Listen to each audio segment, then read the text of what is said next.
Hello, everyone. Thank you for joining us today. Today, our topic is entrepreneurship. When we think about entrepreneurship and business, we think about all the fancy stuff, the money, and all the luxury things. But we fail to notice all the struggles and the tears and the heartaches and the painful sacrifices that we make to pursue our passions and dreams. Doing business in your own country is one thing, but doing business on an international level is something else. So today we're going to meet a British entrepreneur, Koby Yogaretnam. How are you doing today? Very well, nice to meet you. Nice to meet you too. So Koby, what brings you to Toronto? What has brought me to Toronto is the Saree, Okay.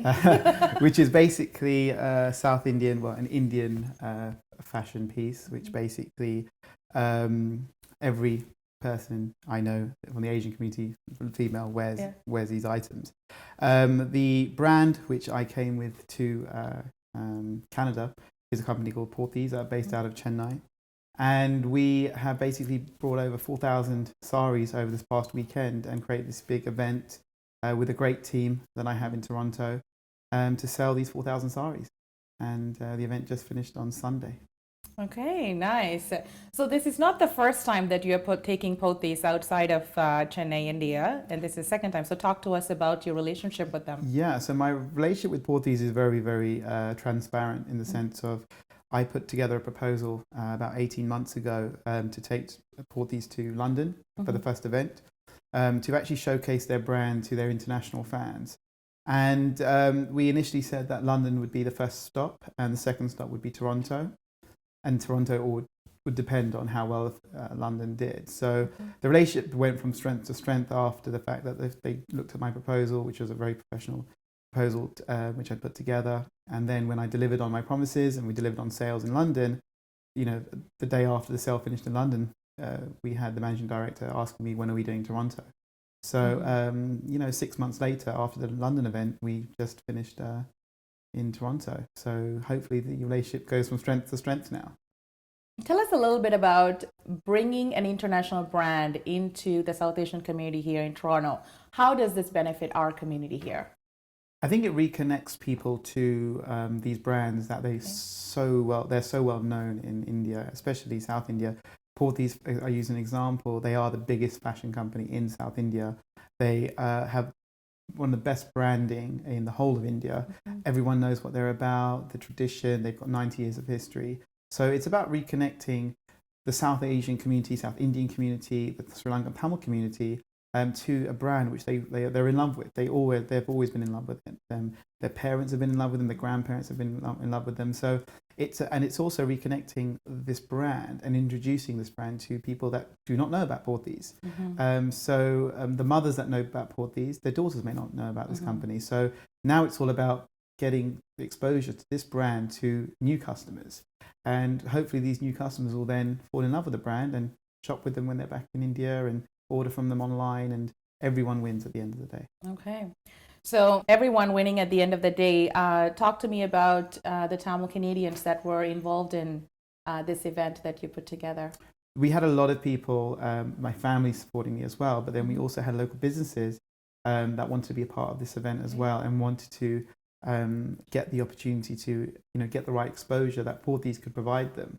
So we gave the opportunity to 3 or 4 select companies that were just startups themselves. So we had a restaurant that's just opening up in Markham. Yeah. We had a security company. We had an audiovisual company. We had a brand new international internet platform TV company as well. All local businesses that are Sri Lankan Tamil owned and run, and they want a bit of piece in the market. And they wanted, so I thought to myself, let me help them launch themselves from my own event. So it feels like I'm putting back into the community as well in that sense. From the time that you decided to bring the event here to Toronto, you've got some nice media coverage, I would say, intermedia attention.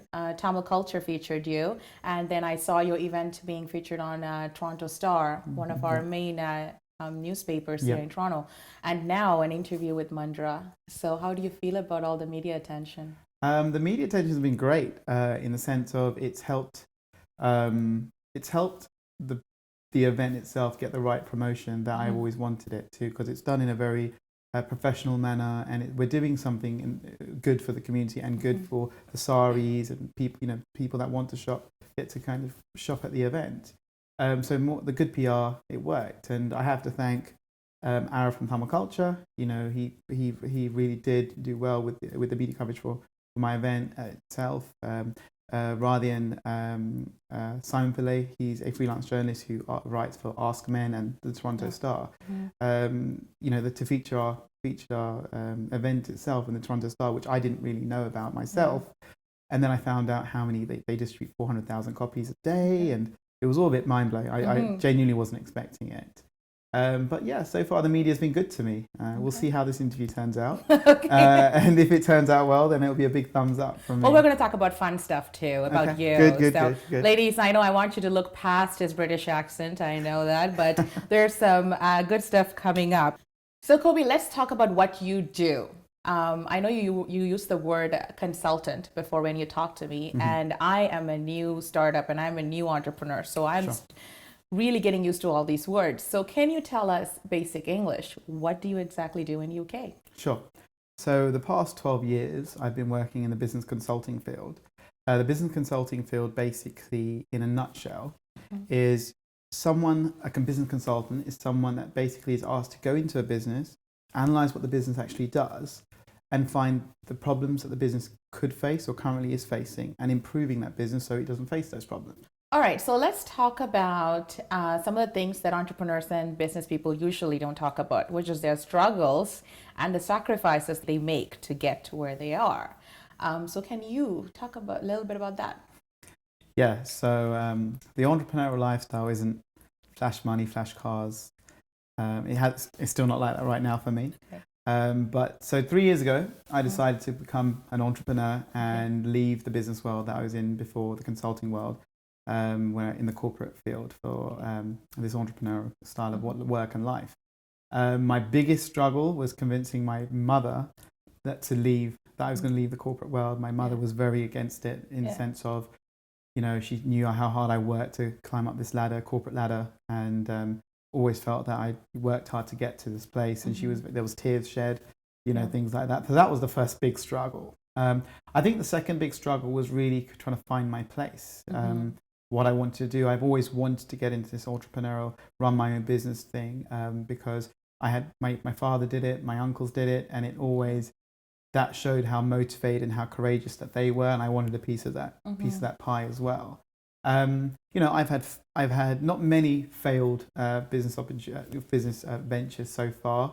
Touch wood, I don't have any going forward in my life, but I have had failures. I've had ideas which I spent 6-7 months or 6-7 weeks thinking about, 8 weeks thinking about, and devising a plan and strategy.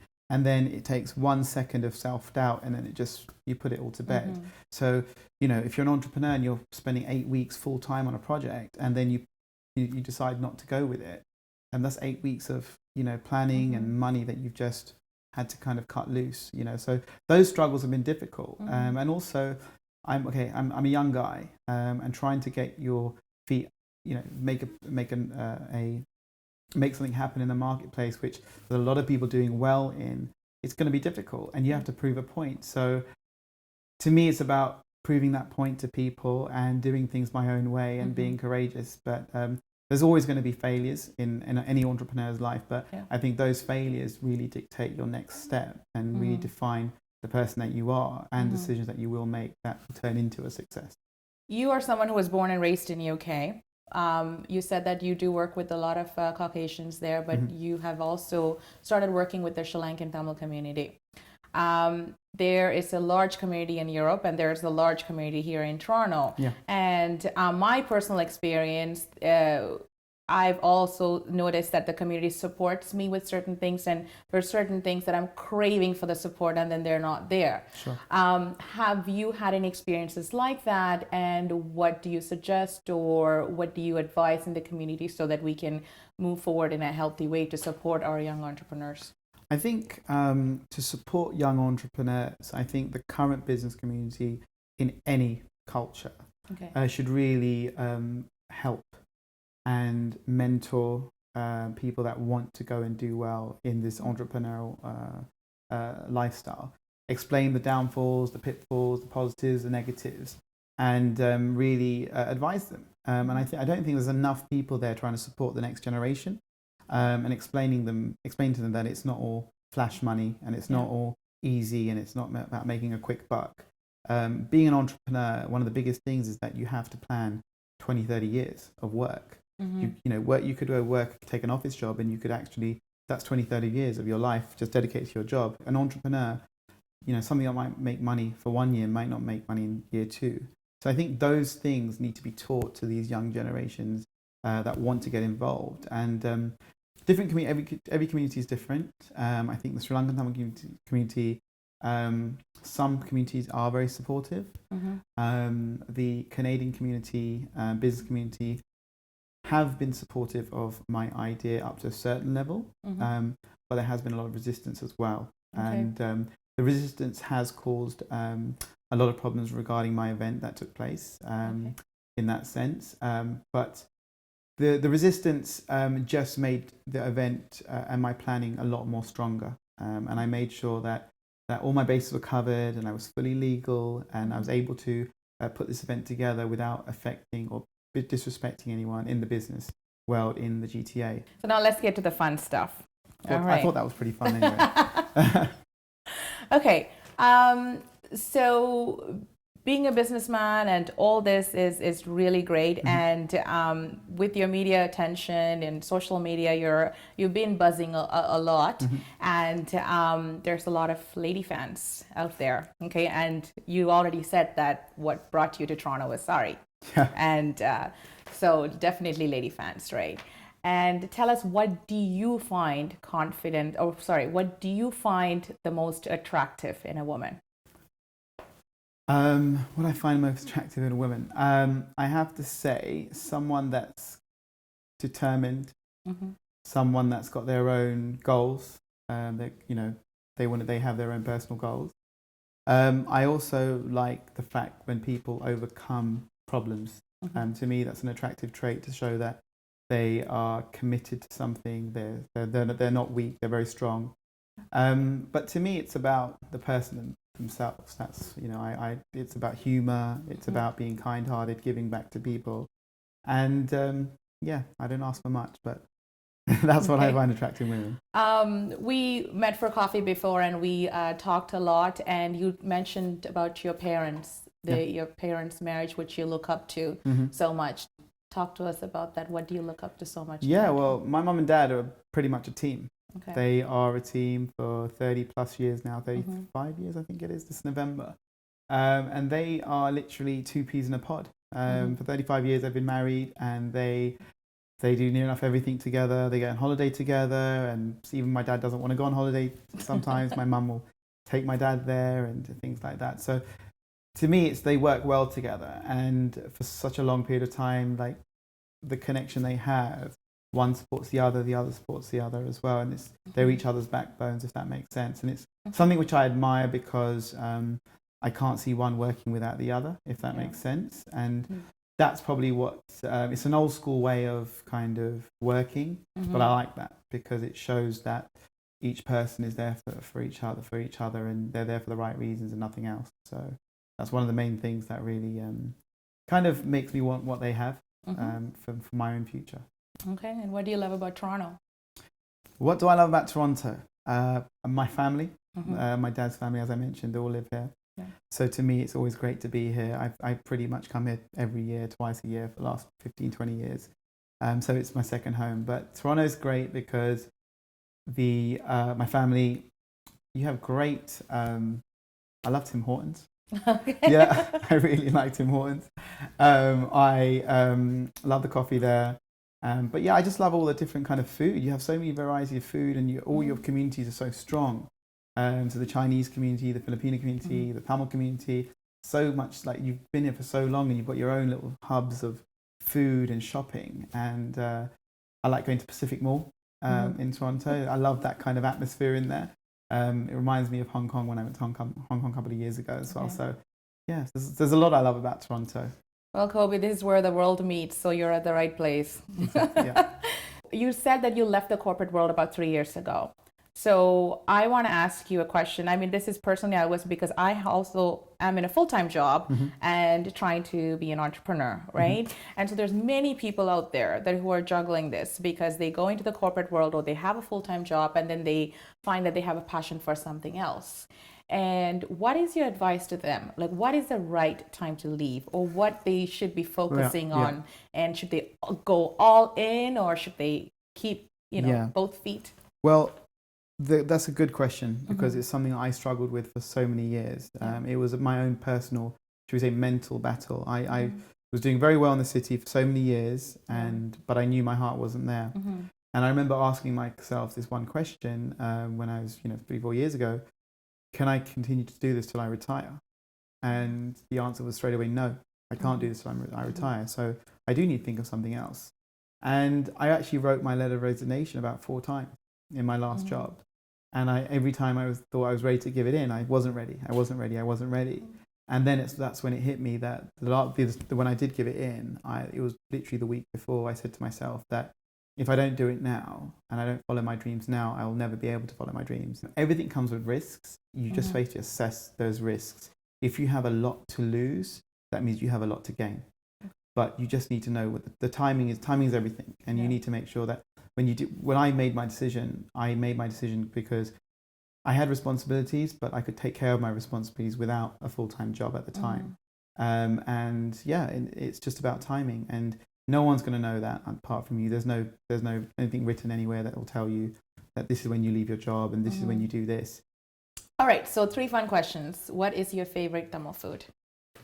Puttu and porridge, potato porridge. Okay. Vegetarian. Vegetarian. Okay. All right. But you eat meat? I eat meat. I used to be vegetarian for 12 years, and my mum's family vegetarian, and it kind of an influence on my diet in the Sri Lankan food sector. Right. And what's your favorite place to travel? Favorite place to travel? Don't have a favorite place at the moment. I still haven't. I've not traveled the whole world, but I do like adventures. You keep coming back to Toronto. Yeah, I keep coming back to Toronto. Okay, I got to stop that. Why don't we say Toronto is your favorite place? Yeah, Toronto's my favorite place. Thank you. That was very easy. Third, perfect date night. What would it be? Perfect date night. It would be Italian with 2 glasses of Prosecco. Okay. With a tiramisu as dessert. And that's it. That's it. Okay. All right. We're going to cut it off right there. Well, Koby, thank you so much for joining us. And we wish you all the best with your future projects. Thank you very much. And I always tell my guests, we hope to see you again. Hope to see you too. Thank you. Thank you.